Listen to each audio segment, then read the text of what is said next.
السلام عليكم ورحمة الله وبركاته. إن الحمد لله نحمده ونستعينه ونستغفره ونعوذ بالله من شرور أنفسنا ومن سيئات أعمالنا.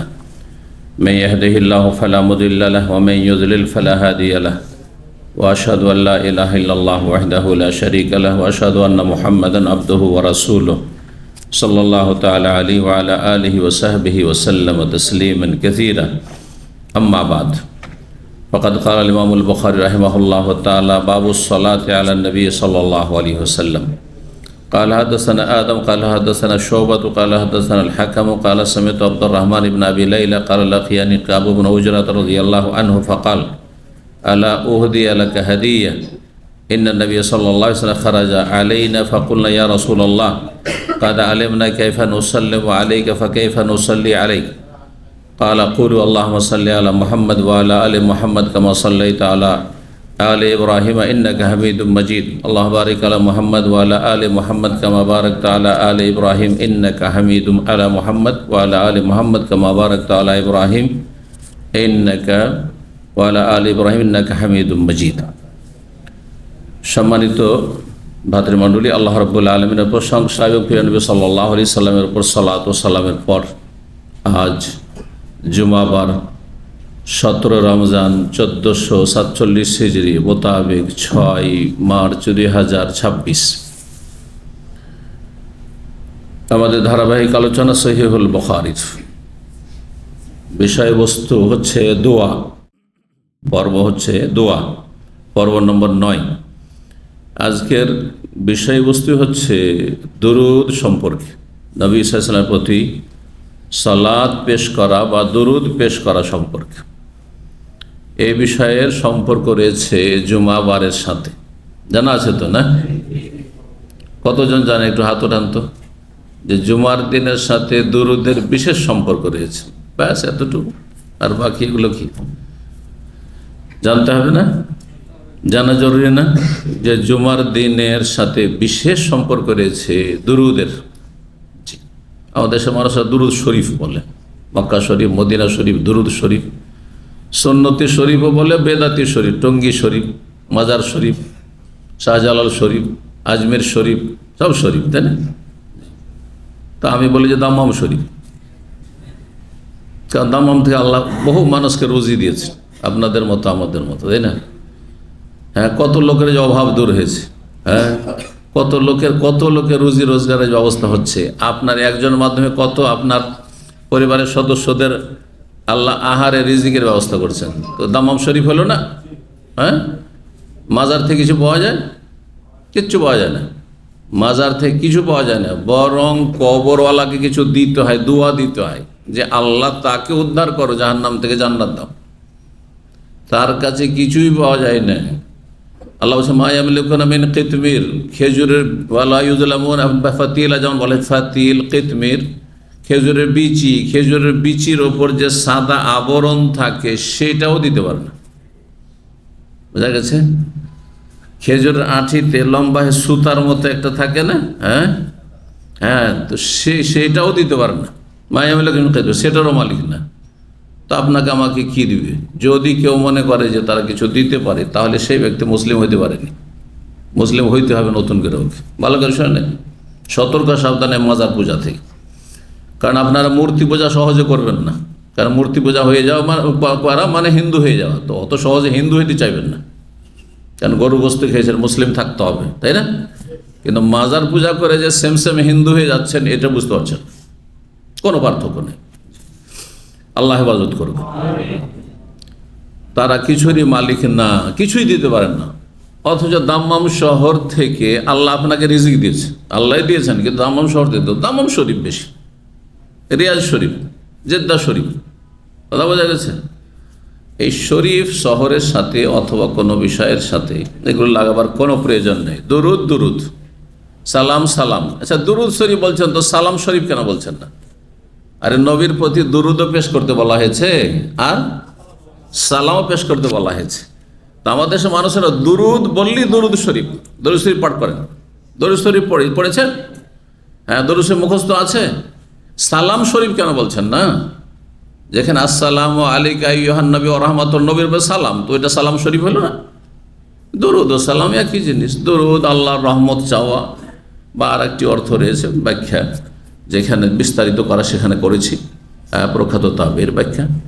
আর সালাম মানে শান্তি, তো আল্লাহর রহমত শান্তি। তো আপনি রহমতের বেলা, দুরুদের বেলা আপনি বলবেন শরীফ, আর শান্তির বেলা আপনি শরীফ বলবেন না কেন? ফাতেমার বেলা মা ফাতেমা, হ্যাঁ, আর জাইনাব উম্মে কুলসুমের বেলা কেন মা বলবেন না? বোঝা গেছে না? তাহলে বোঝা গেল যে এগুলো আসল প্রকৃত ধর্ম না, এগুলো প্রচলিত ধর্ম। প্রচলিত প্রথাগত ধর্ম বাদ দিতে হবে, প্রকৃত সত্যিকারের ধর্ম পালন করতে হবে, জানতে হবে।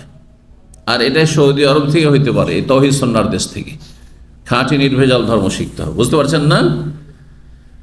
তো এই শরীফ না বলে দুরুদ, দুরুদ ফার্সি শব্দ, উর্দু শব্দ বাংলায় গিয়েছে। দুরুদ না বলে যদি বলে সলাত আলান নবী, এটা হচ্ছে ইসলামী ভাষা। আর সলাত আলান, শুধু সলাত বললে নামাজ হয়ে যায়। হ্যাঁ, এই জন্য সলাত আলান নবী, দেখেন ইমাম বুখারী কি বলছেন, বাবু সলাতে আলান নবী সাল্লাল্লাহু আলাইহি ওয়াসাল্লাম। আমি যে ভাষাটা বলছি ইসলামী ভাষা, এই অধ্যায় হচ্ছে নবী সাল্লাল্লাহু আলাইহি ওয়াসাল্লামের প্রতি সলাত পেশ করা, যেটাকে দুরুদ বলে জানছেন, সেই জন্য দুরুদ বলছি। আমি নাজাইজ বলছি না তর্জমা করা, কিন্তু অনুত্তম অবশ্যই বলছি, অপ্রয়োজন অবশ্যই বলছি। হ্যাঁ, সালাদকে কেউ যদি নামাজ বলে নাজাইজ নয়, কিন্তু সালাদ বলা হচ্ছে কোরআন হাদিসের ভাষা। কোরআনে কি আছে? আকিমুস সালাহ, তাই না? আপনি নামাজ কেন করবেন? ওটিকে দরকার নেই। আচ্ছা, কুতিবা আলাইকুমুস সিয়াম, তোমাদের সিয়াম ফরজ করা হয়েছে, সওম ফরজ করা হয়েছে, সওম বা সিয়াম, কিন্তু রোজা করছেন সেটাকে, ঠিক না? যাকাতের কেন তর্জমা করেন না? যাকাতকে তো যাকাতই বলছেন, আকিমুস সালাত ওয়া আতুজ যাকাত। সালাতকে নামাজ বানিয়ে দিলেন, আর যাকাতকে আরবিতে রাখলেন কেন? একটা ফার্সি একটা আরবি কেন করবেন? যা হজেরও তো ফার্সি অর্থ আছে, বা উর্দু অর্থ আছে, বা বাংলায় অর্থ আছে। হজ মানে উদ্দেশ্য করা, হ্যাঁ, যাকাত মানে পবিত্রতা, হ্যাঁ, পরিশুদ্ধি। তো কেন বলছেন না এগুলো? কেন বলছেন না? তো কথা হচ্ছে যে ইসলামিক পরিভাষা শিখে রাখেন। ইসলামিক টার্ম বা পরিভাষা, ইস্তিলাহ, যেগুলো কোরআন হাদিসে ব্যবহৃত হয়েছে, সেগুলির সুরক্ষা করা, সেগুলি অনুযায়ী আপনাকে বলা, এটি হচ্ছে বাঞ্ছনীয় ভালো কাজ। বুঝছেন না? কোরআনে আল্লাহ সলাত বলেছেন, সলাত বলবো। কোরআন হাদিসে সলাত আলান নবী, দুরুদকে বলা হয়েছে সলাত আলান নবী বলবো। হ্যাঁ, কোরআনে কারিমে সিয়াম বলা হয়েছে, সিয়াম বলবো, রোজা বলবো না। বুঝতে পারছেন? এইভাবে বাবু সলাতে আলা নবী সাল্লাল্লাহু আলাইহি সাল্লাম, এই অধ্যায় হচ্ছে নবী সাল্লাল্লাহু আলাইহি ওয়াসাল্লামের প্রতি সালাত পেশ করা, যাকে দুরুদ বলছেন, দুরুদ পেশ করা। দুরুদের বাক্যগুলি আসবে, দুরুদের ফজিলত এখানে না থাকলে আমি ইনশাআল্লাহ তাআলা অন্য হাদিসগুলি এখানে ইনশাআল্লাহ আপনাদের সামনে পেশ করে দেব। এবং দুরুদ, জুমার দিনে দুরুদ পড়ার বিশেষ গুরুত্ব রয়েছে, নবী সাল্লাল্লাহু আলাইহি ওয়াসাল্লাম নির্দেশ রয়েছে, বিশেষ গুরুত্ব রয়েছে, এটাও জানতে পারবেন ইনশাআল্লাহ। জি, এখানে আজকে জুমাবার আর একটি বিষয় বলিনি আলোচনা শুরুতে। আজকে জুমাবার কত রমজান? 17 রমজান। এই 17 রমজানের সাথে ইসলামের ইতিহাসে যেই জিহাদ ফি সাবিলিল্লাহর মাধ্যমে, সশস্ত্র লড়াইয়ের মাধ্যমে কাফেরদের সাথে, জালেমদের সাথে লড়াইয়ের মাধ্যমে হক এবং বাতিলের আল্লাহ পার্থক্য করে দিয়েছিলেন। হ্যাঁ, ইয়াউমুল ফুরকান সেটিকে বলেছে, ইয়াউমাল তাকাল জামআন কোরআন ভাষা বলছে, সেই দিন দুই পক্ষের যোদ্ধা, জাহান্নামী যোদ্ধা আর জান্নাতি যোদ্ধা মুখোমুখি হয়েছিল। সেই দিনটি রমজান মাস ছিল, এবং রমজান মাসের 17 তারিখ 17 রমজান ছিল। আজকে সেই দিনটি 17 রমজান 1447 হিজরি। আর 17 রমজান দ্বিতীয় হিজরিতে কোন জেহাদ হয়েছিল? বদরের যুদ্ধ হয়েছিল। জি, বদর যুদ্ধ হয়েছিল। ওয়ালাকাদ নাসারাকুমুল্লাহু বিবাদরি ওয়া আনতুম আযিল্লাহ, আল্লাহ বলছে আল্লাহ তোমাদেরকে বদরে সাহায্য করেছিলেন। নিঃসন্দেহে আল্লাহ সাহায্য, না হলে 313 জন আর ভালো কোনো অস্ত্র নেই, ভালো ভাঙা চূড়া তরবারি, পুরানো তরবারি। আর কাফেরদের সংখ্যাও বেশি, 3 গুণ বেশি, 1000। কোথায় 313, কোথায় 1000।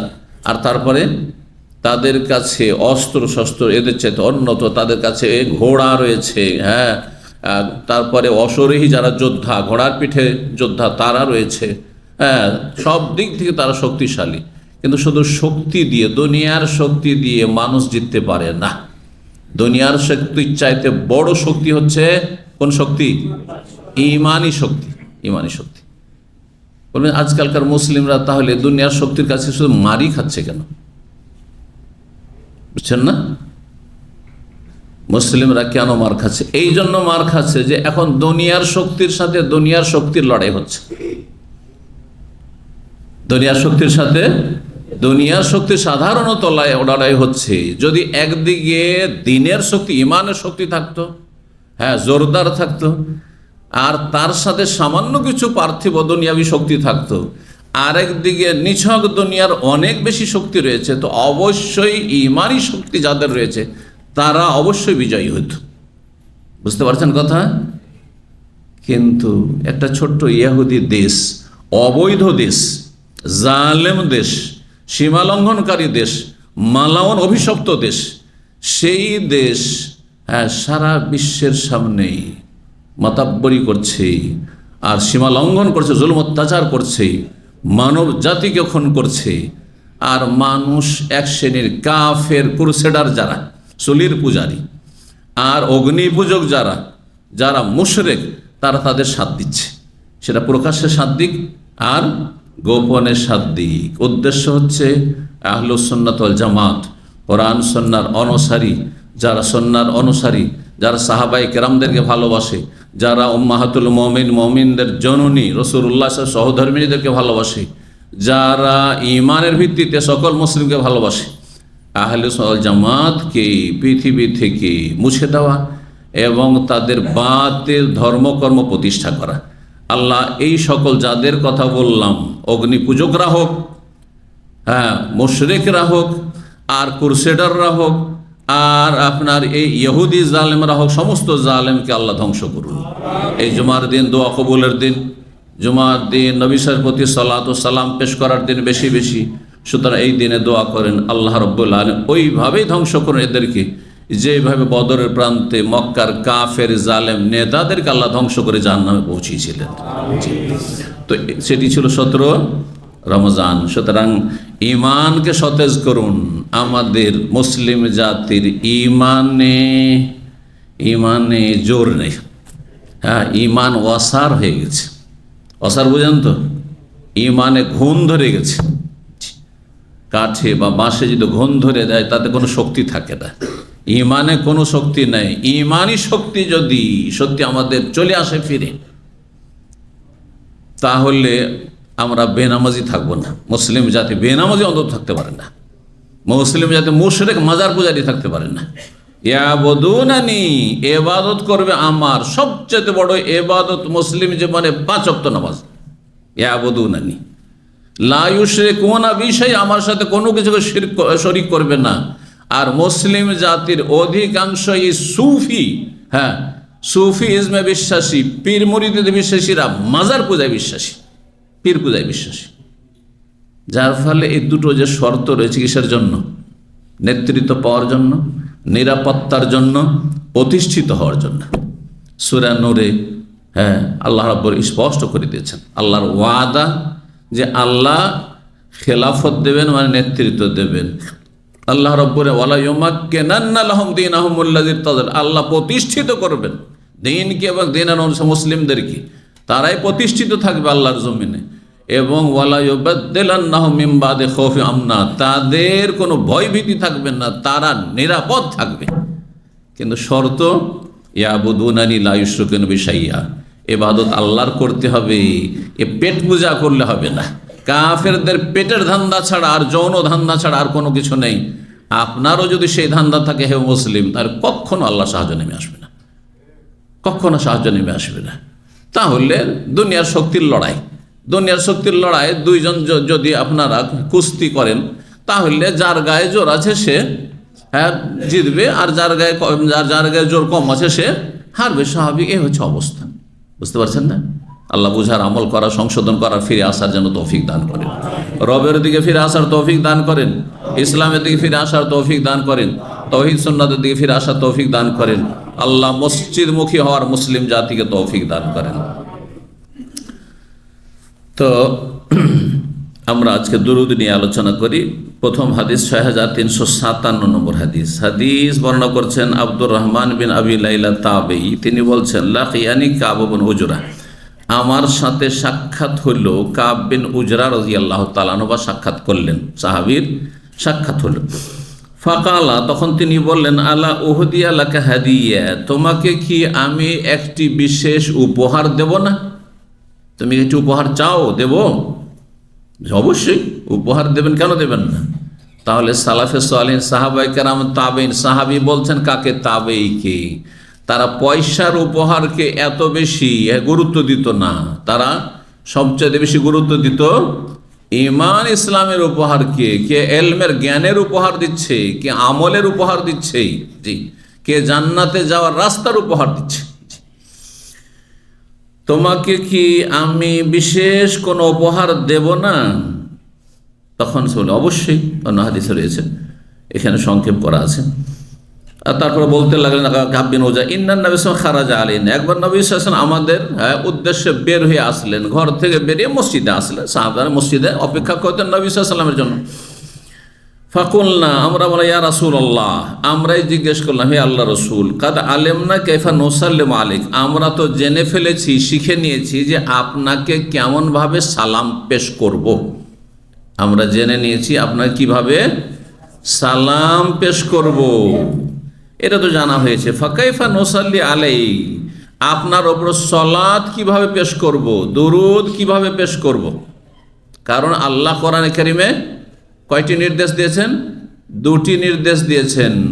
সূরা আহজাবে মহান আল্লাহ ইরশাদ করেছেন, ইন্নাল্লাহা ওয়া মালাইকাতাহু ইউসাল্লুনা আলান নবী ইয়া আইয়ুহাল্লাযীনা আমানু সাল্লু আলাইহি ওয়া সাল্লিমু তাসলিমা।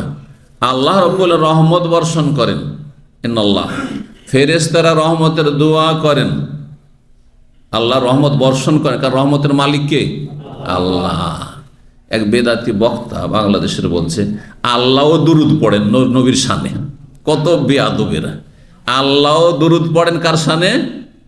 নবীর শানে। ও জাহেল, আরবির অনুবাদই বুঝে না, বুঝছেন না? এ হলো অবস্থা। অথচ আমি যেটি অনুবাদ করছি এটি হচ্ছে আল্লাহর সাথে আদব রেখে অনুবাদ। সালাত মানে রহমত বর্ষণ করা হয় যখন আল্লাহর সাথে সম্পৃক্ত হবে, ফেরেশতার সাথে যখন সম্পৃক্ত হবে তখন রহমতের দোয়া করা হবে। আমাদের সাথে সম্পৃক্ত আল্লাহুম্মা সাল্লি আলা মুহাম্মদ, তখন রহমতের দোয়া করা হবে। এবার বুঝতে পেরেছেন না? কারণ আমরা রহমতের মালিক না, কিন্তু রহমত চাইতে পারি আল্লাহর কাছে। ফেরেশতা রহমতের মালিক না, হ্যাঁ, রহমত দিতে পারেন না, কিন্তু রহমত আল্লাহর কাছে চাইতে পারেন। ইন্নাল্লাহা মালাইকাতাহু ইউসাল্লুনা আলান নবী, আল্লাহ রহমত বর্ষণ করেন, ওয়া মালাইকা, তার ফেরেশতারা রহমতের দোয়া করেন। কার ওপর? কার জন্য? আলান নবী, নবী সাল্লাল্লাহু আলাইহি ওয়াসাল্লামের জন্য।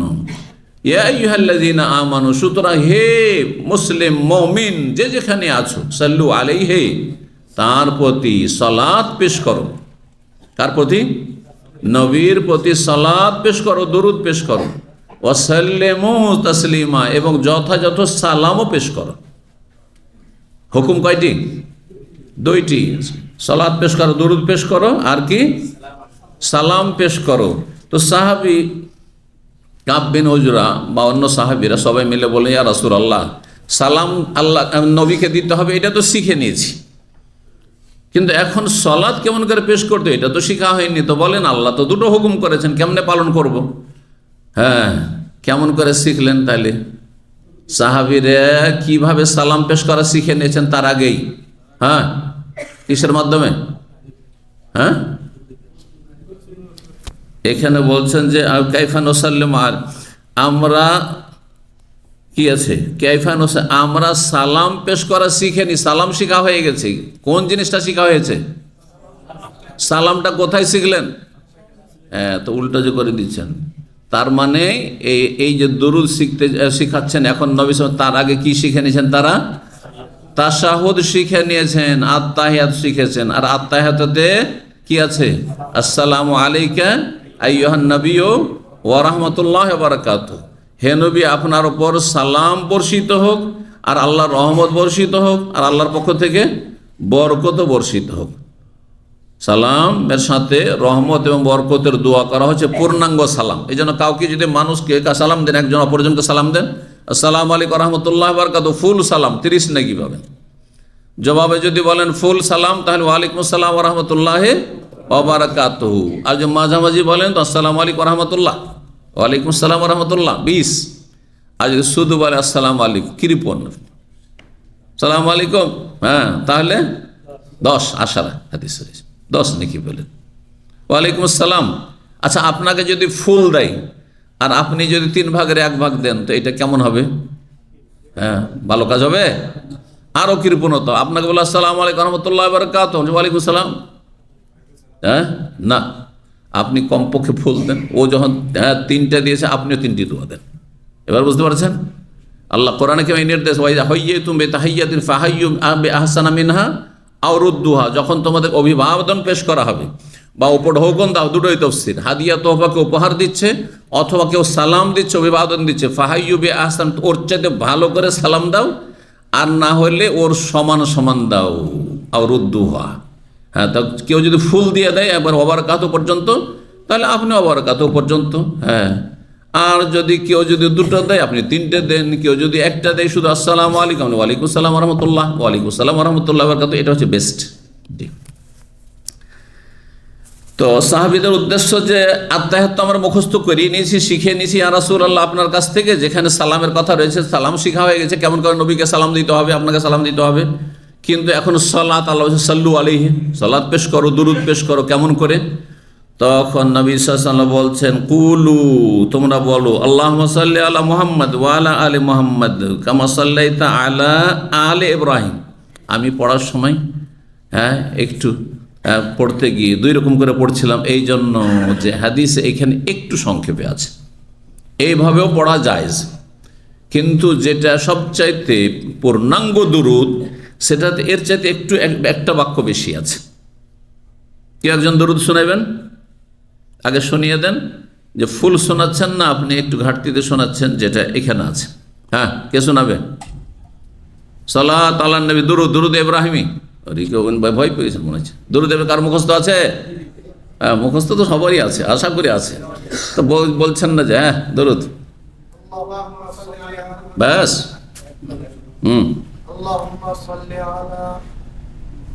আসসালাম, হ্যাঁ হ্যাঁ কামা সাল্লাইতা আল্লাহুম্মা সাল্লি আলা মুহাম্মদ ওয়া আলা আলি মুহাম্মদ কামা সাল্লাইতা আলা ইব্রাহিম ওয়া আলা আলি ইব্রাহিম। এটা হচ্ছে পূর্ণাঙ্গ। কামা সাল্লাই, যেমন তুমি রহমত বর্ষণ করেছো ইব্রাহিমের ওপর এবং ইব্রাহিমের বংশধরের উপর, ঠিক আছে। কিন্তু এখানে কি আছে? আল্লাহুম্মা সাল্লি আলা মুহাম্মদ ওয়া আলা মুহাম্মদ কামা সাল্লাইতা আলা আলি ইব্রাহিম, আলা ইব্রাহিমটা নেই, বুঝেছেন? এইভাবেও যদি কেউ পড়ে হয়ে যাবে। এরপর আরও 2-1টি দুরুদ আসছে, যে কোনো একটি দুরুদ পড়লেই যথেষ্ট। হাদিসে বর্ণিত যে কোনো দুরুদ পড়লেই যথেষ্ট, কিন্তু বেদাতি দুরুদ পড়া চলবে না। বেদাতি দুরুদ পড়া চলবে না। বেদাতি দুরুদ ওজিফার কিতাব আছে, ইন্ডিয়া, বাংলাদেশ, পাকিস্তানে ওজিফার কিতাব, সৌদি আরবে কেন ওজিফার কিতাব নেই? কারণ ওজিফার কিতাব যেগুলো প্রচলিত ওজিফার কিতাব, হ্যাঁ, সেগুলি সবগুলি বেদাতি। 5 সূরা, 5 সূরা ছাড়া আর কোরআনে সূরা নেই। 114 সূরার কোনো সূরা নাই, শুধু 5টি সূরা। জানেন না? হ্যাঁ, সূরা ইয়াসিন থাকতে হবে, সূরা ওয়াকিয়া থাকতে হবে, সূরায়ে এই কেন? আচ্ছা, তারপরে তাতে বিশেষ বিশেষ তরিকার দুরুদ থাকবে, আর বিশেষ বিশেষ তরিকার দোয়া থাকবে, যেগুলো হাদিসে নেই। হাদিসে থাকলে কোনো অসুবিধা ছিল না। আমাদের প্রচলিত, আমাদের দেশীয়, বাংলাদেশের মানুষদেরকে জিজ্ঞেস করছি বা বাংলা ভাষীদেরকে জিজ্ঞেস করছি যে আপনাদের দেশে যে ওজিফার কিতাবে দুরুদগুলো আছে, দুরুদে একটা দুরুদের নাম বলেন। দরুদে তাজ, দরুদে তাজ কিয়ামত পর্যন্ত সময় দিলাম, নিয়ে আসেন যে একটি হাদিস আছে, একটি হাদিস আছে। দরুদে লাখি, দরুদে লাখি, দুরুদে মাহি, মাহি বলছে মাছ থেকে, মাছ থেকে নাকি আল্লাহ জানে কোথা থেকে যে নিয়ে এসছে। আচ্ছা, দরুদে মাহি, দরুদে তোনাজ্জিনা, দরুদে হাজারি, দরুদে হাজারি। যেহেতু ওজিফার কিতাবগুলি এক সময় আমি এমনি পার্সোনাল পড়েছি, আমরা আলহামদুলিল্লাহ বেদাতি মাদ্রাসে পড়িনি, বিদাতি মোল্লা আমার কোনো ওস্তাদ নেই, কথা বুঝতে পেরেছেন, আলহামদুলিল্লাহ আল্লাহ বাঁচিয়েছে। তো কথা হচ্ছে যে এই যে দুরুদগুলি যতগুলি নাম বললাম, একটি যদি আপনাদের সবচেয়ে বড় আল্লামা যিনি আছেন, শেখুল হাদিস আছেন, অথবা পীরে কামেল যাদেরকে বলছেন, তাদেরকে মুফতি বলছেন বাংলাদেশের, হ্যাঁ বাইতুল মোকাররমের ইমাম, যে তাকে বলেন যে দুরুদে তাজ একটি হাদিসে লাগবে, ব্যাস আমি তাদের মজহাব কবুল করে নেব, আমি তরিকা কবুল করে নেব। হেরে গিয়ে বলবো যে আমি হেরে গেছি, দিয়ে আমি ওই হয়ে গেছি, কথা বুঝতে পারছেন। এর চেয়ে স্পষ্ট আর কি লাগে? না হলে তওবা করে এসব বেদাতি ওজিফার কিতাব থেকে পুড়িয়ে দেন সবগুলি, একটিও নেই, বুঝতে পারছেন। এমন এমন আজব আজব, হ্যাঁ আপনার জিকির আজকার আর আজব আজব আপনার দুরুদ আছে, যেগুলোতে অর্থের দিক থেকে অনেক জায়গায় সীমা লঙ্ঘন আছে, আর একেবারে বানাওয়াট, হ্যাঁ বুজরুগানের দিন এরা বানিয়েছে। হ্যাঁ, সবচেয়ে বড় বুজুর্গকে, বুজুর্গ মানে বড় ব্যক্তি, সবচেয়ে বড় ব্যক্তিকে রাসূলুল্লাহ, রসুলের হাদিসের দুরুদ পড়বেন না, আপনার অন্য ছোট বুজুর্গের পড়বেন, বলেন তো আশ্চর্য কথা। হ্যাঁ, এজন্য আমাদের দেশের কিছু আলেম আলমরা, কোরআন সুন্নাহ আলেমরা বলছি, এরা আসলে হ্যাঁ সেই বুজরুগ না, মানে বড় বুজরুগ, বড় ব্যক্তির অর্থে নয়, এরা হচ্ছে বুজরুগ, হ্যাঁ বুজ মানে বকরি, হ্যাঁ কথা বলছেন, এরা বকরি চরিত্রের, মানে এরা পশু চরিত্র, এরা কোরআন হাদিসের অনুসরণ না করে এরা মন গড়া কেন বানিয়েছে, কথা বলছেন, আল্লাহ হিদায়াত দান করে। তো একটি দুরুদ এখন প্রথম দেখেন, আল্লাহুম্মা সাল্লি আলা মুহাম্মদ ওয়া আলা আলি মুহাম্মদ কামা সাল্লাইতা আলা আলি ইব্রাহিমা ইন্নাকা হামিদুম মাজিদ, আল্লাহুম্মা বারিক আলা মুহাম্মদ ওয়া আলা আলি মুহাম্মদ কামা বারাকতা আলা আলি ইব্রাহিমা ইন্নাকা হামিদুম মাজিদ। আর এর চাইতে বিস্তারিত যেটা বল, আল্লাহুম্মা সাল্লি আলা মুহাম্মদ ওয়া আলা আলি মুহাম্মদ কামা সাল্লাইতা আলা ইব্রাহিম ওয়া আলা আলি ইব্রাহিমা ইন্নাকা হামিদুম মাজিদ, 5টি বাক্য তাহলে, আর এতে ছিল 4টি। তর্জমা করতে হবে, আল্লাহুম্মা সাল্লি আলা মুহাম্মদ, হে আল্লাহ তুমি রহমত বর্ষণ করো মুহাম্মদ সাল্লাল্লাহু আলাইহি সাল্লামের ওপর। আর আবুল আলিয়া প্রখ্যাত তাবেঈ, তিনি সহিহ বুখারীতে এর ব্যাখ্যা, সালাতের ব্যাখ্যা করে বলেছেন যে আল্লাহ রব্বুল আলামিন তার আরশে আজিমে, তার চারপাশে অসংখ্য যে ফেরেশতারা রয়েছে, আল্লাহর মুকাররাবিন, নৈকট্যপ্রাপ্ত ফেরেশতারা, তাদের সামনে নবী সাল্লাল্লাহু আলাইহি সাল্লামের সুআলোচনা করেন, গুণগান করেন, আলাপ আলোচনা। আমরা ভালো মজলিসে যদি কোনো ব্যক্তির আলোচনা করি, হ্যাঁ পজিটিভ আলোচনা করি, গুণগান করি, তার প্রশংসা করি, তাহলে সেই ব্যক্তিকে সম্মান দিন আমরা। তো নবী সাল্লাল্লাহু আলাইহি আল্লাহর কাছে সবচেয়ে বড় সম্মানিত মানুষ, সম্মানিত নবী, মর্যাদাবান নবী, সেই জন্য সবচাইতে নৈকট্যপ্রাপ্ত ফেরেশতাদের সামনে নবীর কথা আল্লাহ স্বয়ং আলোচনা করেন।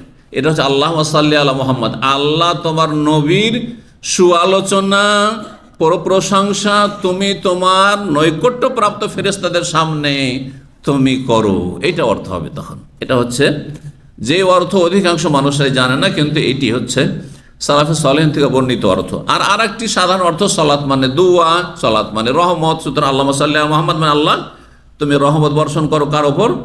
মুহাম্মদ সাল্লাল্লাহু আলাইহি সাল্লামের ওপর। জি, কামা সাল্লাইতা আলা ইব্রাহিম, যেমন তুমি রহমত বর্ষণ, ওয়া আলা আলি মুহাম্মদ, মুহাম্মদ সাল্লাল্লাহু আলাইহি সাল্লামের পরিবার পরিজন যারা ঈমানের অবস্থায় দুনিয়া থেকে চলে গেছে।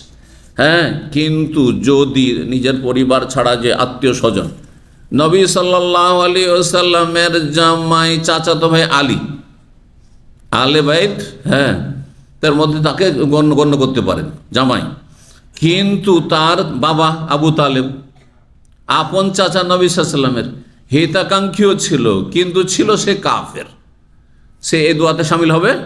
কখনো হবে না। এই জন্য গতকালকে বলেছি যে যদি ঈমান তাকওয়া ঠিক না থাকে, তাহলে কোনো বংশীয় মর্যাদা কোথাও আপনাকে এগিয়ে দিতে পারবে না। কোথাও সম্মানিত করতে পারেনি। তারপরে বলছে কামা সাল্লাইতা, যেমন তুমি রহমত বর্ষণ করেছে ইব্রাহিম আলাইহিস সালামের বংশধরের ওপর এবং ইব্রাহিমের ওপর, যেমন অন্য রিওয়ায়াতে রয়েছে ইন্নাকা হামিদুম মাজিদ, হে আল্লাহ তুমি প্রশংসিত, মানে তুমি সমস্ত প্রশংসার যোগ্য, মজিদ এবং তুমি বড়ই মর্যাদাবান, সম্মানিত, প্রশংসিত এবং সম্মানিত।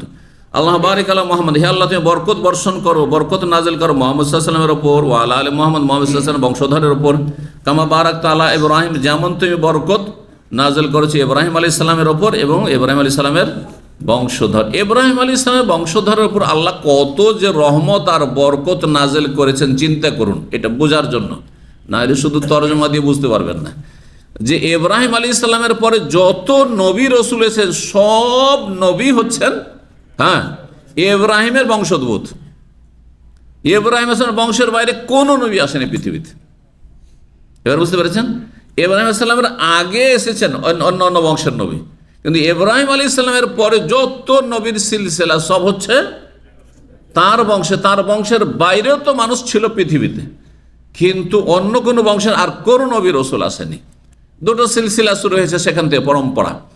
ইব্রাহিম আলাইহিস সালামের ছেলে কয়জন? দুইজন। একজন হচ্ছেন ইসমাইল, তার বংশে বেশি সংখ্যায় নবী আসেনি, একজনই এসেছেন, তাই না? কে?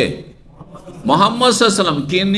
কিন্তু সমস্ত নবীর চাইতে সবচাইতে বেশি শ্রেষ্ঠ মর্যাদাবান নবী সৈয়দুল মুরসালিন খাতামুন নবীন মুহাম্মদ রাসূলুল্লাহ সাল্লাল্লাহু আলাইহি ওয়াসাল্লাম। তো সংখ্যায় কম হলেও ওজনের দিক থেকে সবচেয়ে বেশি ভারী, তাই না? জি হ্যাঁ। আর দ্বিতীয় ছেলে ইব্রাহিম আলাইহিস সালামের ইসহাক। আল্লাহ ওয়ারা ইসহাক ইয়াকুব, আল্লাহ বলছেন ইসহাকের পরে হে ইব্রাহিম তোমার বংশে ইয়াকুব নবীও দেব। তো ইসহাকের ছেলে ইয়াকুব, ইসহাক নবী, ইয়াকুব নবী। ইয়াকুব নবীর ছেলে ইউসুফ নবী। আর এই বংশেই হচ্ছে মুসা, ঈসা, জাকারিয়া, ইয়াহিয়া, আর এইরকম যত দাউদ, সুলাইমান, সব বনি ইসরাইল নবী। সমস্ত নবী ইব্রাহিম আলাইহিস সালাম বংশোদ্ভূত। এবার বুঝতে পেরেছেন? তো এই যে আল্লাহ তুমি রহমত বর্ষণ করো মুহাম্মদ সাল্লাল্লাহু আলাইহি ওয়াসাল্লাম এবং তার পরিবারের ওপর, স্বজনদের ওপর, যেমন তুমি রহমত বরকত বর্ষণ করেছো কার ওপর? ইব্রাহিমের ওপর এবং ইব্রাহিমের বংশধরের ওপর। দেখেন কত রহমত। যেই রহমত মানুষ সারা জীবন সেজদা করেও পাবে না, আর সারা জীবনের উপার্জন বা সারা দুনিয়ার নেতৃত্বও যদি পেয়ে যায় তবুও তা দিয়ে হাসিল করতে পারবে না। সেটি হচ্ছে নবুয়ত এবং রেসালাত। নবী রসুল হওয়া যাবে? আমি যদি সারা জীবন সেজদায় পড়ে থাকি, সেজদাতে নাই উঠি, নবী হব কোনো দিন? নবী হওয়া যাবে? কোনো চান্স আছে? আমল দিয়ে কিন্তু কেউ নবী হইতে পারবে না, কারণ নবী আল্লাহর বিশেষ রহমত এবং ফাইনাল শেষ নবী মুহাম্মদ সাল্লাল্লাহু আলাইহি ওয়াসাল্লাম চলে এসেছেন, আর কোন নবী আসবে না। সুতরাং আমল দিয়ে আর নবী হওয়া যাবে না। এবার বুঝতে পেরেছেন? জি হ্যাঁ। টাকা পয়সা দেখি না পাওয়া যাবে, সারা দুনিয়ার রাজত্ব দিয়ে পাওয়া যাবে না, এই মর্যাদা পাওয়া যাবে না যে মর্যাদা আম্বিয়া রাসূলগণ পেয়েছেন। জি 6358 নম্বর হাদিস মানুষ আবু সাঈদ খুদরি রাদিয়াল্লাহু তাআলা তিনি বলছেন কুলনা ইয়া রাসূল, আমরা বলি হে আল্লাহর রাসূল, হাযাস সালামু আলাইক, এই তো আপনাকে সালাম বলা তো আমরা শিখে ফেলেছি। আল্লাহ এই যে আসসালামু আলাইকা আইয়ুহান নবী, আত্তাহিয়াত শিখে ফেলেছি। ফাকাইফা নুসাল্লি, তাহলে আমরা সালাত কেমন করে পেশ করব, দরুদ কেমন করে পেশ করব? কালা কুরু আল্লাহুম্মা সাল্লি আলা মুহাম্মদ আবদিকা ওয়া রাসূলিকা কামা সাল্লাইতা আলা ইব্রাহিম ওয়া বারিক আলা মুহাম্মদ ওয়া আলা আলি মুহাম্মদ কামা বারাকতা আলা ইব্রাহিম ওয়া আলি ইব্রাহিম। দেখেন পার্থক্যের সাথে এখানে আলা মুহাম্মদ সাল্লি আলা মুহাম্মদ আবদিকা ওয়া রাসূলিকা বাড়তি রয়েছে। এভাবেও যদি কেউ মুখস্থ করেন জায়েজ রয়েছে। নামাজেও যদি এভাবে পড়েন নামাজ হয়ে যাবে। দরুদ নবীর প্রতি যে কোনো একটি দরুদ পড়লে হয়ে যাবে। নামাজের বাইরে দরুদ পড়বেন যে কোনো হাদিসে বর্ণিত একটি দরুদ, অথবা সবগুলি মাঝে মাঝে, এইটা মাঝে মাঝে ওইটা পড়লে আরও ভালো, কোনো অসুবিধা নেই। আশা করি মাসলা বুঝেন। জরুরি নয় যে দরুদ ইব্রাহিমি ওইভাবেই পড়তে হবে যেইভাবে প্রসিদ্ধ রয়েছে, বুঝতে পারছেন না? এভাবে সংক্ষেপে যদি পড়েন, যেখানে আল্লাহুম্মা বারিক আলা নেই, ওয়া বারিক আলা মুহাম্মদ আছে, আল্লাহুম্মা শব্দটি নেই, এবং এখানে বেশি বাড়তি আছে আবদিকা ওয়া রাসূলিক। 33 নম্বর অধ্যায় বলছেন বাবুন, এই অধ্যায় হচ্ছে হালি ওসাল্লাহ আলা গাইরিন নবী সাল্লাল্লাহু আলাইহি ওয়াসাল্লাম, নবী সাল্লাল্লাহু আলাইহি ওয়াসাল্লাম ছাড়া অন্য কাউকে সালাতের দোয়া দেওয়া যাবে কি? যাবে, কিন্তু যাতে মানুষ ভুল না বুঝে। মানুষ যাতে ভুল না বুঝে। যদি আমি আপনাকে দোয়া দিই, আল্লাহ আপনাকে রহম করুন, হ্যাঁ, আরবিতে যদি রাহেমাকাল্লাহ, হ্যাঁ, রাহেমাকাল্লাহ, আল্লাহ তোমার রহম করুক, তাহলে তো অসুবিধা নেই, তাই না? রহমতের দোয়া যে কোনো রহমত শব্দ দিয়ে করা যায়। কিন্তু যদি আমি বলি যে সাল্লাল্লাহু আলাইক, হ্যাঁ, সাল্লাল্লাহু আলাইক, আচ্ছা, আর একটু ভালো করে বুঝাই। যেমন ইমাম আবু হানিফার নাম আসলে কি বলেন আপনি? হ্যাঁ, রাহেমাহুল্লাহ, তাই না? রাহেমাহুল্লাহ বলছেন না? ইমাম বুখারীর নাম বলছি, কি বলছি? রাহেমাহুল্লাহ। হ্যাঁ, আবু বকরের নাম আসছে, তখন কি বলছি? রাদিয়াল্লাহু আনহু। যদি আমি আবু বকরের পরে বলি সাল্লাল্লাহু আলাইহি, হ্যাঁ, সাল্লাল্লাহু আলাইহি যদি বলি, বুঝছেন না? বা নবী সাল্লাল্লাহু আলাইহি সাল্লাম ছাড়া অন্য কোন নবীর জন্য ইব্রাহিম আলাইহিস সালাম বলছি, ইব্রাহিম সাল্লাল্লাহু আলাইহি ওয়াসাল্লাম, নবী ছাড়া যদি অন্য কারোর জন্য সালাতের দোয়া দেওয়া যায় তো জায়েজ কি না? কি বললাম আমি?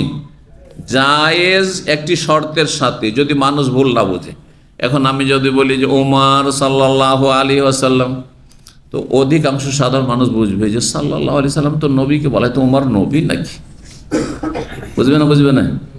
আচ্ছা, ইমাম বুখারীকে আমরা কি বললাম, বা ইমাম আবু হানিফাকে রাহেমাহুল্লাহ। যদি আমি বলি ইমাম আবু হানিফা রাদিয়াল্লাহু আনহু, জায়েজ, কিন্তু অধিকাংশ লোক ভুল বুঝবে যে আরে আবু হানিফা মনে হয় সাহাবী, হবে না? কেন সাহাবীর নাম আসলে রাদিয়াল্লাহু আনহু বলে, এইটাই সাধারণ মানুষরা জানে। তো সাধারণ লোকেরা যাতে ভুল না বুঝে, মিসগাইডেড না হয়, সেই জন্য আপনাকে খেয়াল রাখতে হবে। কিন্তু আমরা আলেম সমাজে, শিক্ষিত সমাজে আছি, সবাই জানছে। আর যদি বলি আমি ইমাম বুখারী রাদিয়াল্লাহু আনহু, কোনো অসুবিধা নেই। কথা বুঝতে পারছেন? জি, মাস্টারিরাকে দেখেছেন, আপনাকে একটু খুশি করা যায়, আল্লাহ ইয়ারজা আলাইক, আল্লাহ ইয়ারজা আলাইক, বলেন না, বলেন না? আল্লাহ ইয়ারজা আলাইক মানে তো রাদিয়াল্লাহু আনহু, আল্লাহ ইয়ারজা আলাইক মানে তো রাদিয়াল্লাহু আনহু, জায়েজ আছে, কিন্তু যাতে ভুল না বুঝে। বুঝতে পারছেন? জি। তো এখানে হাদিস নিয়ে আসছে যে যাতে প্রমাণ হবে যে নবী সাল্লাল্লাহু আলাইহি ওয়াসাল্লাম সালাত দিয়ে দোয়া দিয়েছেন, অন্য কাউকে, সাহাবীদেরকেও দিয়েছেন। কারণ সাহাবীরা বুঝতেন যে সালাত, হ্যাঁ, অন্য কাউকে বলেছে নবী হয়ে যায় না, সালাতের দোয়া দেওয়া যায়, সালাত মানে রহমত। কারণ সূরা তওবার আয়াত নম্বর 103-এ রয়েছে, আয়াতের আগে পড়ে শুনিয়েছি যে জাকাত নেওয়ার সময় নবী সাল্লাল্লাহু আলাইহি ওয়াসাল্লামকে আল্লাহ হুকুম দিয়েছিলেন যে যখন জাকাত মানুষ দিয়ে যাবে তোমাকে, তখন তাদেরকে কি করিও? ওয়াসাল্লি আলাইহিম, তাদেরকে দোয়া দিও, রহমতের দোয়া দিও। ওই যে সাল্লি আলাইহিম, তাদেরকে রহমতের দোয়া দিও। কাকে? জাকাত দাতাকে। জাকাত দাতাকে রহমতের সালাত বলে দোয়া দিতে বলেছেন। তাহলে সালাত শব্দটির প্রয়োগ নবী ছাড়া অন্যের ক্ষেত্রে চলবে। 6359 নম্বর হাদিস, হাদিস বর্ণনা করছেন ইবনে আবি আওফা। তিনি বলছেন কানা ইযা আতা রাজুলুন নবী সাল্লাল্লাহু আলাইহি ওয়াসাল্লাম বিসাদাকাতি, কোন ব্যক্তি যখন নবী সাল্লাল্লাহু আলাইহি ওয়াসাল্লামের কাছে যাকাত নিয়ে আসতো, তাআলা বলতেন আল্লাহুম্মা সাল্লি আলাইহি, আল্লাহ তার রহমত বর্ষণ করো। ফাতাহু আবি বিসাদাকাতি, আমার আব্বা একবার সাদাকা নিয়ে গেলেন, তখন নবী সাল্লাল্লাহু আলাইহি ওয়াসাল্লাম বলে আল্লাহুম্মা সাল্লি আলা আবি আবি আলা আলা আবি আওফা, আবু আওফার পরিবার স্বজনদের প্রতি তুমি রহমত বর্ষণ করো। আল্লাহুম্মা সাল্লি আলা আলে আবি আওফা, আবু আওফার বংশধর বা পরিবার স্বজনদের উপর তুমি রহমত বর্ষণ করো। 6360 নম্বর হাদিস, হাদিস বর্ণনা করছেন আবু হুমায়দ সাঈদ রাদিয়াল্লাহু তাআলা আনসারী। তিনি বলেন যে সাহাবায়ে কেরাম একবার বলেন ইয়া রাসূলুল্লাহ কাইফা নুসাল্লি আলাইক, আপনাকে কেমন করে আমরা দরুদ পেশ করব বা আপনার প্রতি সালাত পেশ করব। তখন নবী সাল্লাল্লাহু আলাইহি ওয়াসাল্লাম এখানে ভিন্ন বাক্য দিয়ে দরুদ শিখিয়েছেন, শুনেন ভালো করে। বললেন কুলু, তোমরা বলো আল্লাহুম্মা সাল্লি আলা মুহাম্মাদ ওয়া আজওয়াজিহি ওয়া যুররিয়াতিহি কামা সাল্লাইতা আলা আলি ইব্রাহিম ওয়া বারিক আলা মুহাম্মাদ ওয়া আজওয়াজিহি ওয়া যুররিয়াতিহি কামা বারাকতা আলা আলি ইব্রাহিম ইন্নাকা হামিদুম মাজিদ। এখানে বাড়তি কি আসলো? হ্যাঁ, আল্লাহুম্মা সাল্লি আলা মুহাম্মাদের পরে ওয়া আজওয়াজিহি ওয়া যুররিয়াতিহি, ঘাটতি কি আসলো? কামা সাল্লাইতা আলা ইব্রাহিম ওয়া আলা আলি ইব্রাহিম, এগুলো নেই। তারপরে আল্লাহুম্মা শব্দ নেই, বারেক ওয়া বারেক আলা মুহাম্মাদ, ওখানে আল্লাহ বারেক আলা নেই। বুঝতে পারছেন না? তো এইভাবেও কেউ যদি দরুদ পড়ে, সহিহ বুখারীর দরুদ, কোনো অসুবিধা নেই। এক কথায় দরুদ যদি হাদিস, সহিহ হাদিস দ্বারা প্রমাণিত থাকে তাহলে পড়ে। কিন্তু বানাওয়াটে ওজিফার কিতাবের দরুদ আর তার বিশেষ বিশেষ নাম, এগুলো আরবি শব্দ বলেন তো দেখি। হ্যাঁ, দরুদে লাখি, লাখি আরবিতে আছে নাকি? লাখ থেকে, লাখ তো বাংলা শব্দ, 1 লাখ, তাই না? আচ্ছা, তারপরে দুরু হাজারি, হাজার শব্দ আরবিতে আছে না, আলফ আছে। আপনারা তো বেতন নিচ্ছেন, হাজার মানে আলফ। তো যদি এই দুরুদ যদি হাদিসে থাকতো তো দুরুদে আলফি নাম হইতো, তারপর আলফিয়া হইতো, আর তারপরে হাদিসে থাকতো, নাম দিলেও তার কাজ হবে না। যেমন শবে বরাত, শবে বরাত তো মাশাআল্লাহ জানছেন, ভালোই জানছেন তাই না, আর পালনও করছেন। শবে বরাত শব্দটা আরবি না ফার্সি? ফার্সি। তাহলে বোঝা গেল যে এই শবে বরাতের ধর্ম আরব থেকে যায়নি। সহজ ভাষায় বুঝে নেন, সব মানে রাত, আরবিতে রাতকে কি বলে? লাইল বলে। তো সবকে না আসলো, সব তো ইরানের ভাষা। তাহলে বোঝা গেল এই ধর্ম হচ্ছে সেই পারস্য দেশের, পারস্য দেশ থেকে সুফি ভণ্ডদের মাধ্যমে ভেজালযুক্ত ধর্ম গেছে ভারত, বাংলাদেশ, পাকিস্তানে। কথা বুঝতে পারছেন? এই সব বারাত ধর্ম মদিনার ধর্ম নয়, মক্কার ধর্ম নয়, ভালো করে বুঝে নেন। বারাত, হ্যাঁ, মুক্তি। তো যদি এটি ইসলামের পরিভাষা হইতো, আর যদি সেটি ইসলামে থাকতো, তাহলে আরবি ভাষায় কোরআন হাদিস নাযিল হয়েছে, সুতরাং থাকতো লাইলাতুল বারাআ, থাকতো না, নেই। আরবরা নিসফে শাবান, শাবানের অর্ধেক বলে, নিসফে শাবান, কিন্তু কিছুই করে না তারা, এইসব বিদাতি কাজ করে না, কিচ্ছু করে না। হালুয়া রুটি খাওয়া, আর দলে দলে কবর জিয়ারত করা, আর কবরস্থানকে আলোকিত করা, আর তারপরে বিভিন্ন রকমের নফল পড়া ইত্যাদি, দিনে রোজা রাখা, আর রাত্রে রাত যাপন করা, ইবাদতবন্দি করে, এই সমস্ত বিদআত, সমস্ত বিদআত। আল্লাহ বোঝার আমল করা তৌফিক দান করেন। সম্মানিত ভাতৃমণ্ডলী, তাহলে আমরা এখন এগিয়ে যাই, আর একটি অধ্যায় পড়িনি, তারপরে দুরূদ সম্পর্কে আর একটু বিস্তারিত আলোচনা করবো। 34 নম্বর অধ্যায় বাবু কওলিন নবী সাল্লাল্লাহু আলাইহি ওয়াসাল্লাম। এই অধ্যায় হচ্ছে নবী সাল্লাল্লাহু আলাইহি ওয়াসাল্লাম বাণী সম্পর্কে। নবী সাল্লাল্লাহু আলাইহি ওয়াসাল্লাম শেষ জীবনে একবার এই কথাটি বলেছিলেন।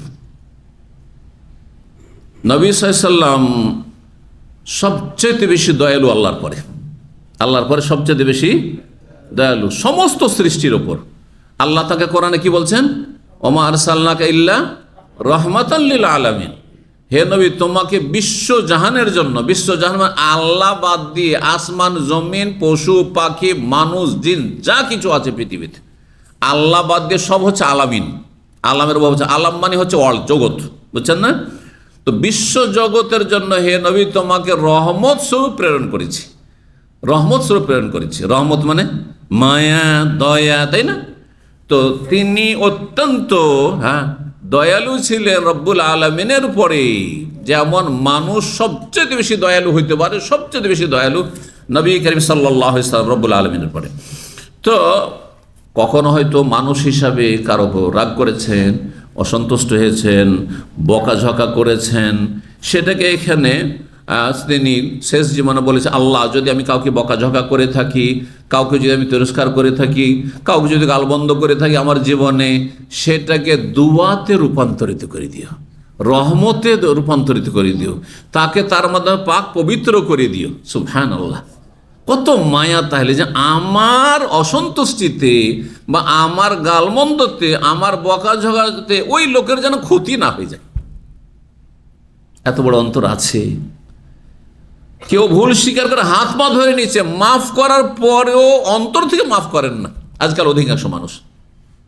আর ওর সাথে মিলবো না, যা হয়েছে হয়েছে, ব্যাস মুখে মুখে শুধু এই চরিত্র অধিকাংশ মানুষের। মাফ করলেই এই অবস্থা, কত সংকীর্ণ মনা আমরা। রাসূলুল্লাহ সাল্লাল্লাহু আলাইহি ওয়াসাল্লাম সম্পর্কে শোনেন, এখানে ইমাম বুখারী সে হাদিসের শব্দ দিয়ে, বাক্য দিয়ে এখানে অধ্যায় নিয়ে এসেছেন। বলছে বাবু কাউলিন নবী সাল্লাল্লাহু আলাইহি ওয়াসাল্লাম, অধ্যায় হচ্ছে নবী সাল্লাল্লাহু আলাইহি ওয়াসাল্লামের বাণী সম্পর্কে। মান আযাইতু, আল্লাহ যদি আমি কাউকে কষ্ট দিয়ে থাকি, ফাজআলহু যাকাতান ওয়া রাহমা, তো সেটি তার জন্য পরিশুদ্ধি এবং রহমতে পরিণত করো, তাকে তার মাধ্যমে গুনাহ থেকে পাক পবিত্র করে দাও, পাপ থেকে পাক পবিত্র করে দাও, আর তার জন্য সেটিকে, আমার গালমন্দটিকে বা আমার কষ্ট দেওয়াটিকে কি করো? রহমতে পরিণত করে দাও, তোমার রহমতে পরিণত করে দাও। সুবহানাল্লাহ।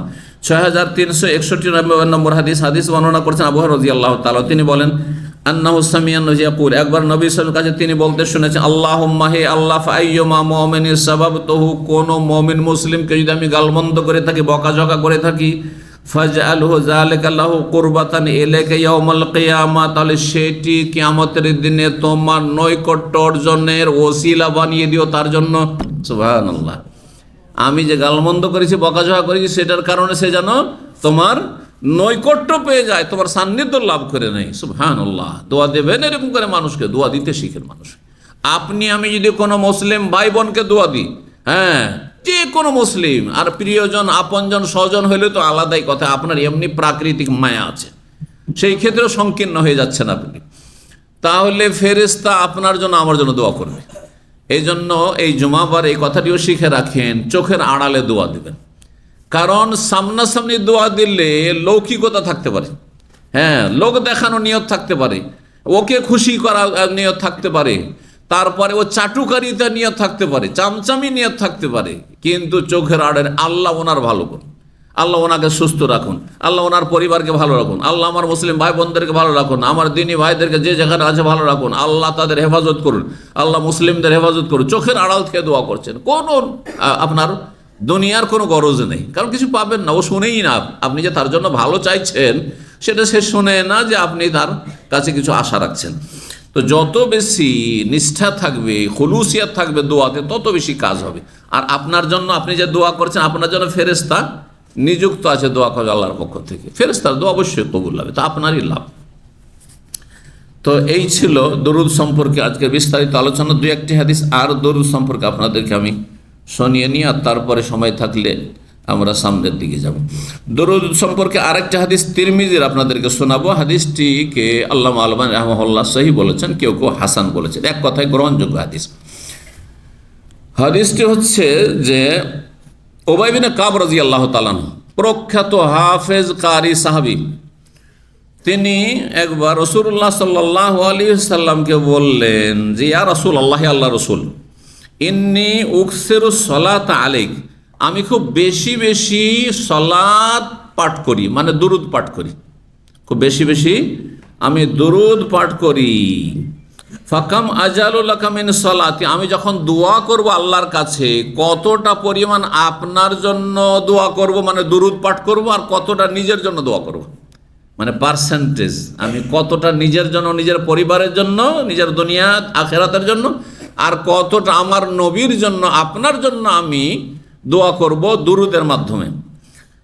এইভাবে জিজ্ঞেস করলেন। তখন রাসূলুল্লাহ সাল্লাল্লাহু আলাইহি ওয়াসাল্লাম বললেন, মা শেতা, মা শেতা, যতটা ইচ্ছে, তোমার যতটা ইচ্ছে।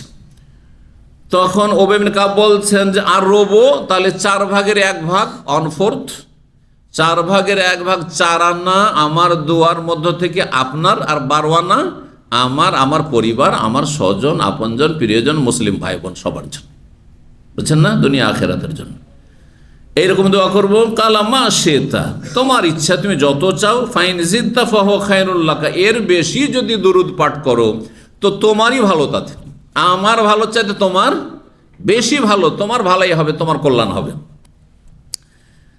তখন ওই সাহাবী বললেন যে ফাসলুস, তাহলে 1/3 অংশ। তো বলছে ঠিক আছে, তুমি চাইলে সেটাই করো, কিন্তু ওর চাইতে বেশি বললে তোমারই ভালো। তখন ফান্নিস, তাহলে অর্ধেক। তো নবী সাল্লাল্লাহু আলাইহি ওয়াসাল্লাম বলেন যে তোমার ইচ্ছা মাসে তা, আর যদি মাজিদ তা, এর চাইতে বেশি যদি দুরুদ পাঠ করো তো তোমারই তাতে লাভ আছে। তোমার নিজের জন্য দোয়া করার চাইতে, নিজের পরিবারের জন্য দোয়া করার চাইতে, নিজের দুনিয়া আখেরাতের দোয়া করার চাইতে দুরুদে বেশি তোমার সওয়াব রয়েছে, বেশি তার ফলাফল রয়েছে।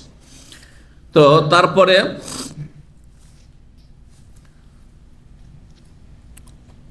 ওই সাহাবী কে ছিলেন?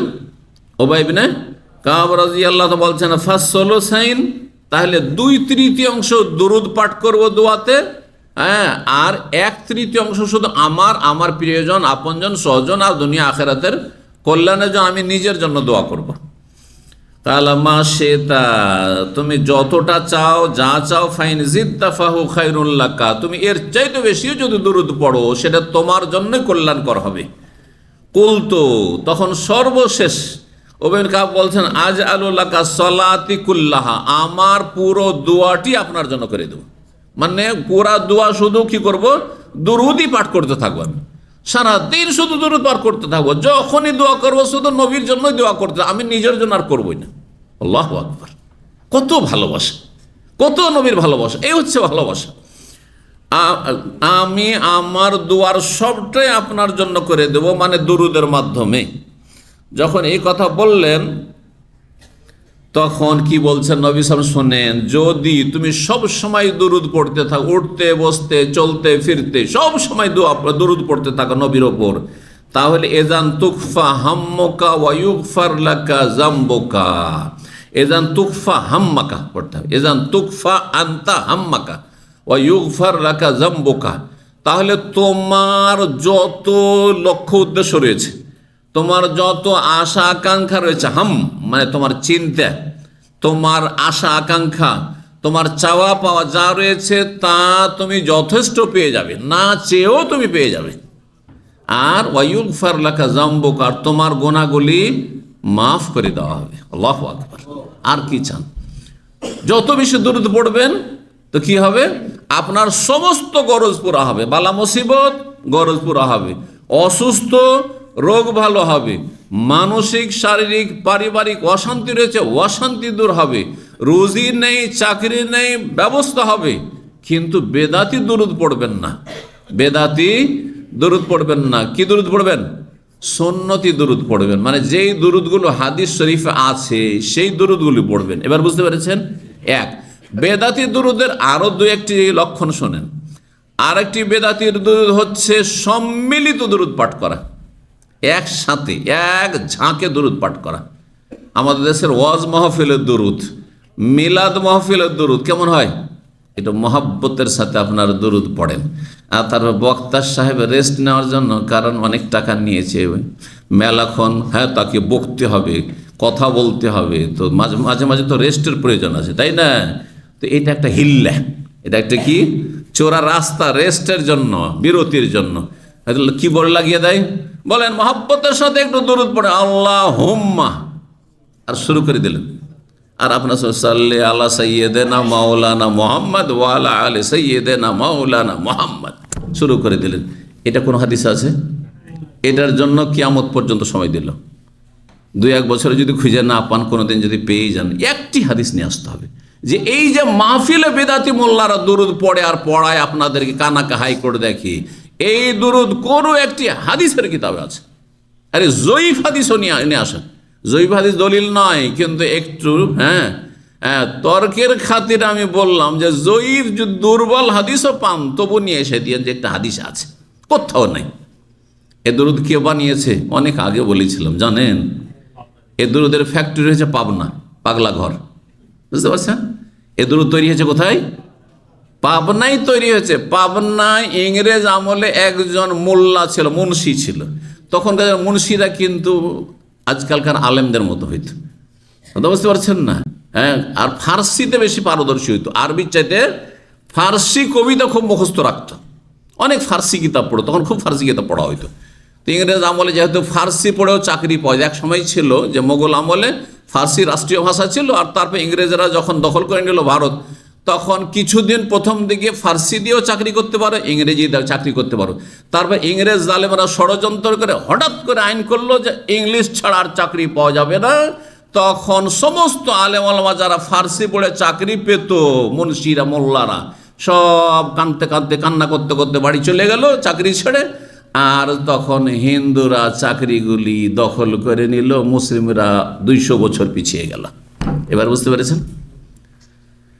সেই সময় আলেম ওলামারা ইংরেজি পড়া হারাম ফতোয়া দিয়েছিল। কিছু রহস্যের কথা শোনেন। এর উপর অনেকে সমালোচনা করে, মূর্খামি করে। তখন ইংলিশের নামে খ্রিস্টান ধর্ম শিখাইত। এই ইংরেজ জালেমরা কি করতো? এই ক্রুসেডাররা ভারত দখল করে মুসলিমদেরকে খ্রিস্টান বানাবার জন্য ইংলিশের নামে, ইংলিশ সাবজেক্টের নামে কি শিখাইতো? খ্রিস্টান ধর্মের পাঠ পড়াইতো, আর খ্রিস্টান বানাবার জন্য অপপ্রয়াস চালাতো। আলেম ওলামারা দেখলেন যে এইভাবে যদি ইংলিশ পড়ার নামে পাঠায় তো ছেলে তো খ্রিস্টান হয়ে যাবে, ইসলাম থেকে মুরতাদ হয়ে যাবে। সেই জন্য তখন ফতোয়া দিয়ে সতর্কতামূলক যে এদের ইংলিশ স্কুলে পড়া হারাম ফতোয়া দিয়েছিলেন। আজকে আমি ফতোয়া দেব না। আজকে ওই আলেম ওলামারা দুনিয়া থেকে চলে গেছেন, তারা যদি থাকতেন বিজ্ঞ আলেম, তারা অবশ্যই ফতোয়া দিতেন যে ইংলিশ পড়া জরুরি।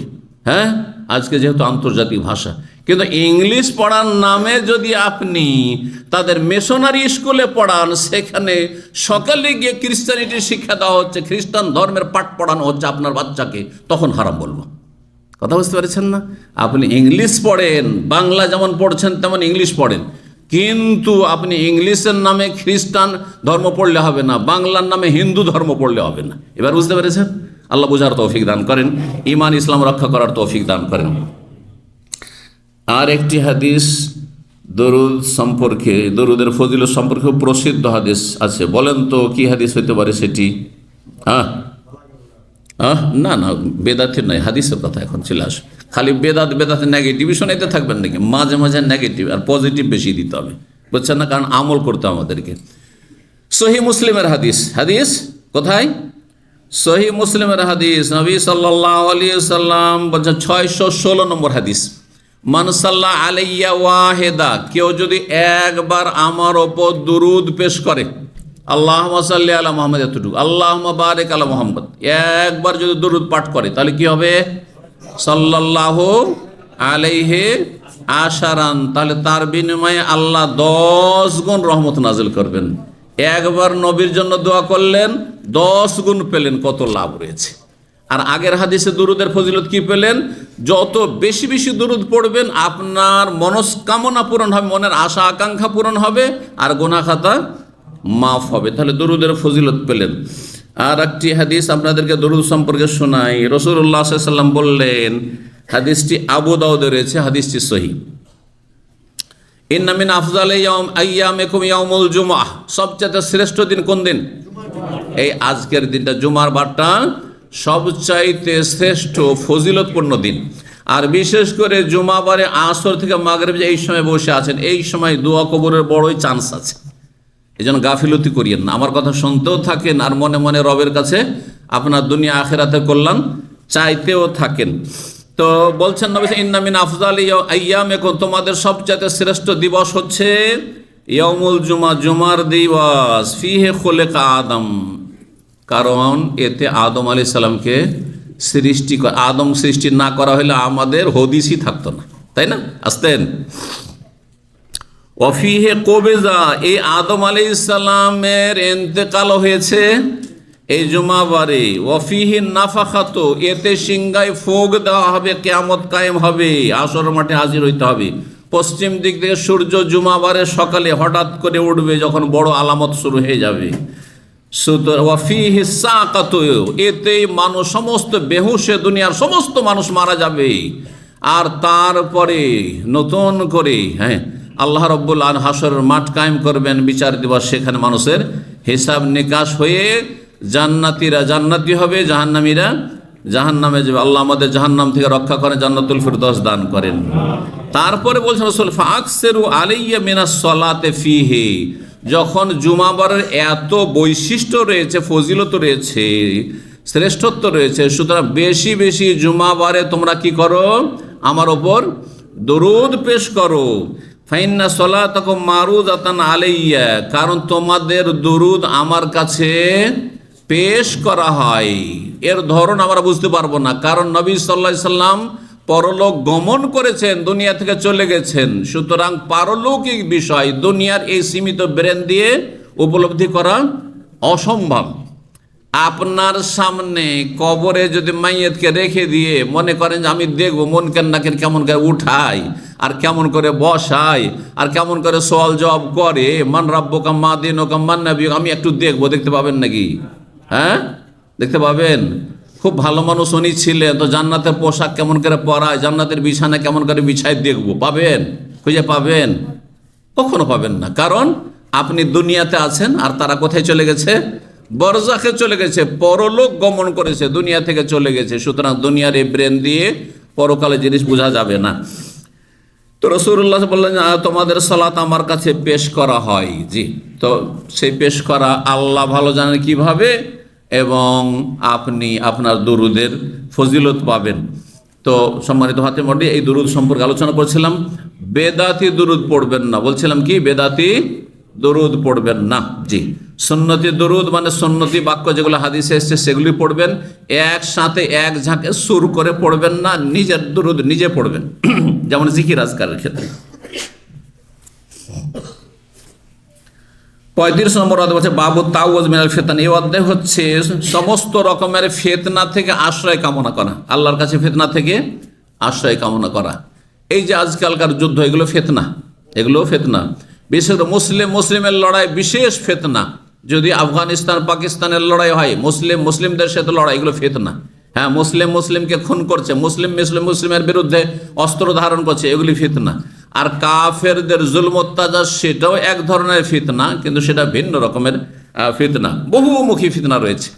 যদি সমস্ত ফিতনা থেকে আশ্রয় কামনা করতে হয়, তাহলে ছোট্ট একটি দোয়া রয়েছে, আল্লাহুম্মা ইন্নী আউযু বিকা মিনাল ফিতানে মা যাহারা মিনহা ওয়া মা বাতান। আল্লাহ, প্রকাশ্য গোপনীয় সমস্ত ফিতনা থেকে তোমার কাছে আশ্রয় কামনা করছি বা তোমার আশ্রয় গ্রহণ করছি। 6362 নম্বর হাদিস মনে করছে আনাস রাদিয়াল্লাহু তাআলা বলছে, সুয়েরা রাসূলুল্লাহ সামনে জিজ্ঞাসা করা হলো একবার,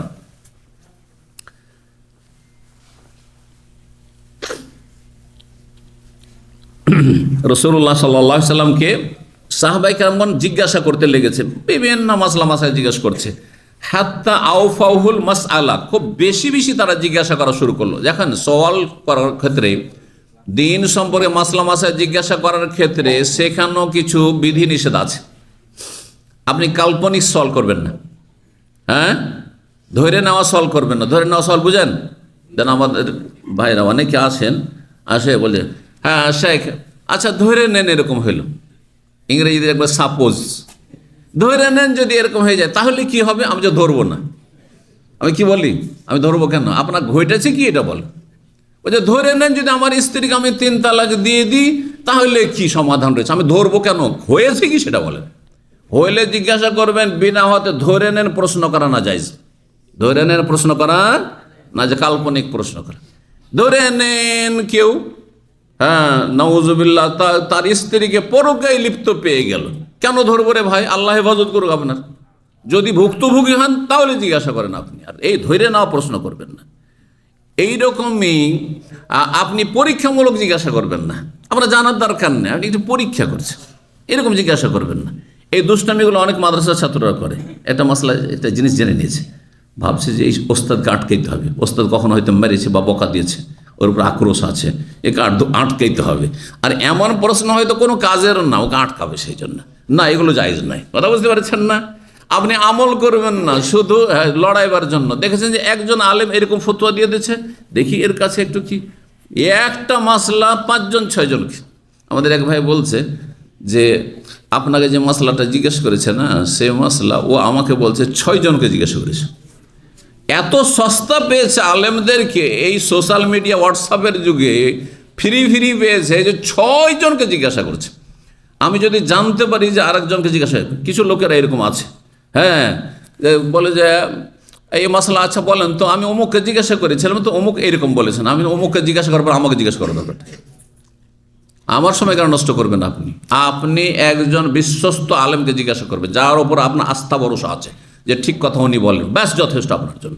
আল্লাহ আপনাকে ধরবেন না, ভুল যদি ওই আলেম বলে ওই আলেমকে ধরবেন। আর আপনি টেস্ট করার জন্য, দেখি সবাই তো সহি আকীদার, উনি কি বলছে, আচ্ছা ওনাকে জিজ্ঞাসা করি। আর তারপরে দেখা গেল যে এখন উল্টো পাল্টা কেউ একটু বলেই দিয়েছে, এই দেখেন না দুটোই সহি আকীদা, তারপরে দেখো না 2 জন 2 রকম কথা বলছে। এগুলো ফেতনাবাজি, এগুলো করা জায়েজ নয়। আশা করি বুঝতে পারছেন। জি, তো খুব বেশি তারা জিজ্ঞাসা করা শুরু করেছে সাহাবীরা। প্রথম দিক ছিল ফাগাজে বা নবী সাল্লাল্লাহু আলাইহি ওয়াসাল্লাম একবার এই কথাই রাগান্বিত হয়ে গেলেন, এত বেশি জিজ্ঞাসা প্রশ্নতে রেগে গেলেন। ফাসাইদ আল মেম্বারা, আচ্ছা রেগে গেলেন, নবী সাল্লাল্লাহু আলাইহি ওয়াসাল্লাম রেগেছেন না রাগেননি? তাহলে রাগ করতে হবে না, না রাগের প্রতিক্রিয়া দেখাতে হবে না? রাগ মানুষের হবেই, কম হোক আর বেশি হোক, কিন্তু রাগ এমন রাগ না হয় যাতে আপনি সীমা ছড়িয়ে যান, হ্যাঁ, প্রতিক্রিয়া দেখিয়ে দেন, রিয়াক্ট করে দেন, এইরকম করবেন না। আর রাগার জায়গায় যদি না রাগেন তো আপনি কাপুরুষ।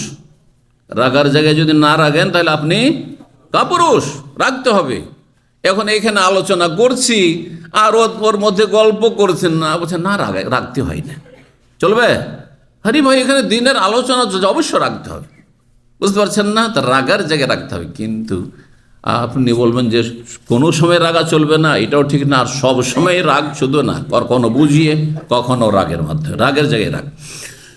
মেম্বারে চাপলেন আর বললেন লা তাসআলুনিল ইয়াওমা আন শাইইন ইল্লা বায়্যানতুহু লাকুম। সাহাবায়ে কেরামদের মধ্যে কেউ কেউ এমন কিছু গায়বের কথা জিজ্ঞাসা করতে লেগেছে যেটা তাদের জন্য আরো ক্ষতিকর হবে। নবী সাল্লাল্লাহু আলাইহি ওয়াসাল্লামের কাছে ওহী আসতো না, আসতো না? ওহী আসতো, আমাদের কাছে তো ওহী আসে না। এখন আমাদেরকে যদি জিজ্ঞাসা করা হয় যে বলেন তো আমার আব্বাকে, তা আপনার আব্বাকে চিনলে না বলতে পারবো, ঠিক না? কিন্তু নবী সাল্লাল্লাহু আলাইহি ওয়াসাল্লামকে যদি জিজ্ঞাসা করা হয় যে বলেন তো আমার আব্বাকে, তো নবী সাল্লাল্লাহু আলাইহি ওয়াসাল্লামের কাছে সাথে সাথে ফেরেশতা চলে আসবে, ওহী নেই, আল্লাহর হুকুমে। তো ফেরেশতা আসলে তো বলে দিবে যে ওর আব্বা হচ্ছে অমুক। আর যদি সত্যিকারের আপনার সেই আব্বা না হয় যেটাকে আপনি আব্বা মনে করছেন, তাহলে বিপাকে কে পড়বে? আপনি নিজেই পড়বেন, জিজ্ঞাসাকারী পড়বেন, বলেন তো আমার বাপের নাম কি, ইয়া রাসূলুল্লাহ মান আবি। আর তোমার আব্বা আসলে ওইটা না, তোমার আম্মা আসলে কুকাজ করেছে, নাউজুবিল্লাহ। তাহলে ব্যাপার সবার খারাপ হবে না? হ্যাঁ, লাঞ্ছিত হবে না? তো নবী সাল্লাল্লাহু আলাইহি ওয়াসাল্লাম এই জন্য রাগ করেছেন, এই ধরনের প্রশ্ন করা উচিত মোটেই নয়। জি, তো বলছেন যে আজকের দিনে রেগে গিয়ে বলেন আজকে যা জিজ্ঞাসা করবে, যা জিজ্ঞাসা করবে উত্তর দেবো, ইল্লা বায়্যানতুহু লাকুম, সব উত্তর দেবো তোমাদেরকে। ফাজাআলতু আনজুরু ইয়ামিনান ওয়া শিমালান। সাহাবী বলছেন আনাস, আমি ডানে বামে দেখতে শুরু করলাম যে নবী সাল্লাল্লাহু আলাইহি ওয়াসাল্লাম তো খুব রেগে গেছেন, আর বলছেন যা জিজ্ঞাসা করে তারই উত্তর দেবো। ফাইদা কুল্লু রাজুলিন লাফান রাসাহু ফি সাওবিহি ইয়াবকি। সাহাবায়ে কেরাম ভয় পেয়ে গেছেন, নবী সাল্লাল্লাহু আলাইহি ওয়াসাল্লাম রাগান্বিত হয়, আর সবাই নিজের মাথা কাপড় দিয়ে ঢেকে কান্না করছেন, ভয় যে আল্লাহর আযাব না নেমে চলে আসে। তো ফাইদা রাজুলুন, একজন লোক, কানা ইজান লা হারজালা ইউদ আলী গায়রি আবিহি, একজন লোক ছিল সেখানে, যখনই কারো সাথে কোনো ঝগড়া তর্ক হইতো তখন তাকে লোকেরা গালমন্দ করত, হ্যাঁ, কি বলে যে তুই আসলে বৈধ সন্তান না, হ্যাঁ বৈধ সন্তান না। ওর মা হয়তো ওইরকম চরিত্রের ছিল, তো তুই বৈধ সন্তান না, একটু সন্দেহপূর্ণ ছিল। ইউদ আলে গায়রে আবি, তার যে মানে পরিচিত বাপ, সেই বাপ ছাড়া অন্য বাপের সাথে তাকে সম্পৃক্ত করে বলতো লোকেরা।